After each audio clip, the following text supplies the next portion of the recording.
కన్నులు ఎలాంటి కన్నులుగా ఉండాలని అంటే గువ్వ కన్నుల వలె ఉండాలి. చెప్పండి, మన కన్నులు ఎలాగ ఉండాలి?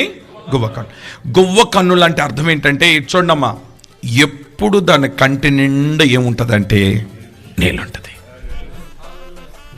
కన్నీటి స్వభావం, కన్నీటి ప్రార్థన, కన్నీరు కార్చే స్వభావం, కంటి నిండా నీళ్లు పెట్టుకొని ఉంటుంది.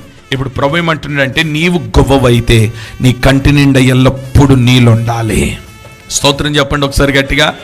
ఏమండి, మన కంట్లో ఎప్పుడు నీళ్ళు వస్తాయి అంటే మనకు సమస్య వస్తే నీళ్ళు వస్తాయి. కానీ ఈ గువ్వ సమస్య ఉన్నా లేకపోయినా దాని కంటి నిండా ఎప్పుడు ఏముంటుంది? నేను అంటాను, నీ వరకు వస్తే నువ్వు కన్నీళ్ళు విడవడం కాదు, దేశము కొరకు కన్నీళ్ళు విడవు. చెప్పండి ఆమేనని గట్టిగా. ఇంకా రక్షణ పొందని వారు ఉన్నారు కదా, వారి కొరకు కన్నీరు విడువు. ఇంకా పాపములో ఉన్న వారి కొరకు కన్నీరు విడువు. నీ కుటుంబం ఇంకా రక్షింపబడలేదు, వారి కొరకు కన్నీరు విడువు. దేశము నశించిపోతుంది, వారి కొరకు కన్నీరు విడువు. అనేక మంది సేవకులను చంపుతున్నారు, వారి కొరకు కన్నీరు విడువు. అనేక మంది క్రైస్తవులను హతమారుస్తున్నారు, వారి కొరకు కన్నీరు విడువు.